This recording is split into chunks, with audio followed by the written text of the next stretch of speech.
श्रीतारम्बा हृदयं श्रीशिव उवाच शृणु पार्वती भद्रं ते लोकानां हितकारकं कथ्यते सर्वदा गोप्यं तारा हृदयमुत्तमं। श्रीपार्वती उवाच स्तोत्रं कथं समुत्पन्नं कृतं केन पुरा प्रभो कथ्यतां सर्ववृत्तान्तं कृपां कृत्वा ममोपरि। श्रीशिव उवाच रणे देवासुरे पूर्वं कृतमिन्द्रेण सुप्रिये दुष्टशत्रुविनाशात्तं बलबुद्धियशस्करम्। ॐ अस्य श्रीमद्ग्रतारा हृदयस्तोत्रमन्त्रस्य श्रीभैरवऋषिः अनुष्टुप्छन्दः श्रीमद्ग्रतारा देवता श्रीं बीजः ह्यूं शक्तिः नमः कीलकं सकलशत्रुविनाशात्ते जपे विनियोगः करन्यासः। ॐ श्रीमङ्गुष्ठाभ्यां नमः। ॐ ह्रीं तर्जनीभ्यां नमः। ॐ हूं मध्यमाभ्यां नमः। ॐ त्रीं अनामिकाभ्यां नमः। ॐ ऐं कनिष्ठिकाभ्यां नमः। ॐ हंसः करतलकरपृष्ठाभ्यां नमः अङ्गन्यासः।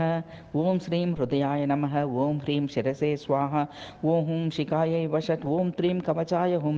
ॐ ऐं नेत्रत्रयाय वौषट्। ॐ हंसः अत्स्राय फट्। ध्यानं ध्यायेत् कोटिदिवाकरद्युतिनिभां बालेन्दुयुगशेखरां रक्ताङ्गीं विकटां सुरक्तवसनां पूर्णेन्दुबिम्बाननां पाशाङ्खड्गमहाकुशादिदधतीं दोर्भिश्चतुर्भिर्युधां नानाभूषणभूषितां भगवतीं तारां जगत्तारिणीम्।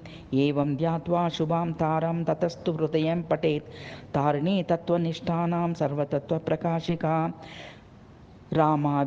रामाभिन्ना पदाशक्ति शत्रुनाशं करोतु मे सर्वदाशस्त्रुसंरम्भे तारा मे कुरुतां जयं। श्रीं त्रीं स्वरूपिणी देवी त्रिषु लोकेषु विश्रुता तव स्नेहान्मया ज्ञातं न पशूनां प्रकाशयेत्।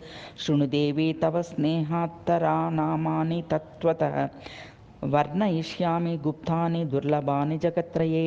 तारिणी तरला तारा त्रिरूपा तरिणी प्रभा तत्त्वरूपा महासाध्वी सर्वसज्जनपालिका रमणीया रजोरूपा जगत्सृष्टिकरी परा तमोरूपा महामाया घोरा रावा भयानका कालरूपा कालिकाख्या जगद्विध्वंसकारिणी तत्त्वज्ञाना परानन्ता तत्त्वज्ञानप्रदानदा रक्ताङ्गी रक्तवस्त्रा च रक्तमाला सुशोभिता सिद्धिलक्ष्मीश्च ब्रह्माणि महाकाली महालया नामान्येतानि ये मत्याः सर्वदैकाग्रमानसः प्रपठन्ति प्रिये तेषां किङ्करत्वं करोम्यहं।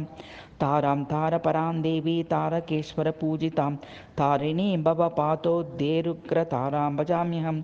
श्रीं ह्रीं हूं त्रीं फन्मन्त्रेण जलं जप्त्वाभिषेचयेत् सर्वरोगाः प्रणश्यन्ति सत्यं सत्यं वदाम्यहं।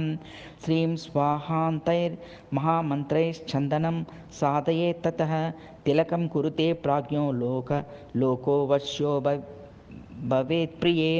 श्रीं ह्रीं स्त्रीं स्वाहा मन्त्रेण श्मशानं भस्ममन्त्रयेत् शत्रुगृहे प्रतिक्षिप्ते शत्रोर्मृत्युर्भविष्यति।